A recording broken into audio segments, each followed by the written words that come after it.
اوجڑی کا استعمال کرنا جائز ہے یا ناجائز ہے؟ حدیث مبارکہ کے اندر ایک جانور کے 7 اعضاء کا ذکر کیا گیا ہے کہ جن کا استعمال کرنا جائز نہیں ہے۔ ان میں سے ایک جو ہے وہ ذکر ہے، فرج ہے، یعنی نر اور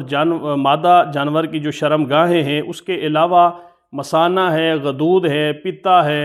اور جو نر جانور ہے اس کے خصیتین ہیں اور دم مصفوح ہے۔ یہ جو 7 چیزیں جن کا ذکر حدیث مبارکہ کے اندر موجود ہے، ان میں سے دم مصفوح ایک ایسی چیز ہے کہ اس سے مراد یہ ہے کہ جو بہنے والا خون ہے، جانور کو جب ذبح کیا جاتا ہے تو جو اس کے جسم سے خون نکلتا ہے اسے دم مصفوح کہا جاتا ہے۔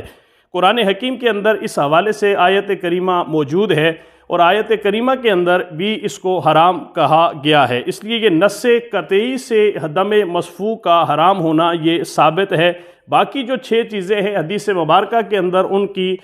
جو ہے وہ ممانعت بیان ہوئی ہے، لہٰذا باقی 6 چیزوں کا استعمال کرنا یہ مکروہ تحریمی ہوگا۔ یہ جو اوجڑی کا مسئلہ ہے، اس کا ذکر نہ حدیث کے اندر موجود ہے، نہ ہی قرآن حکیم کے اندر اس کا ذکر موجود ہے، لیکن اس کو مثانے کے اوپر قیاس کیا جاتا ہے، اور چونکہ مثانے کی طرح یہ بھی جو ہے وہ ان جانور کی گوبر کی مستقر ہے، جانور کا جو گوبر ہے وہ اس کے اندر ٹھہرتا ہے، لہٰذا اس کے اندر بڑی عجیب قسم کی بو وہ پائی جاتی ہے، اور اس کو کھانے کے اندر کراہت بھی محسوس کی جاتی ہے۔ لہٰذا اس اوجڑی کو مثانے کے اوپر قیاس کیا جائے گا، اور اس کو زیادہ سے زیادہ اگر مکروہ تحریمی کا درجہ نہیں دیا جاتا تو پھر بھی اس کا استعمال کرنا یہ مثانہ کے اوپر قیاس کرتے ہوئے یہ مکروہ تحریمی کے درجہ پر ہوگی۔ لہٰذا اوجڑی کے استعمال کرنے سے احتیاط کرنی چاہیے، اور اس چیز کے کھانے سے جو ہے وہ پرہیز کرنی چاہیے، اس لیے کہ یہ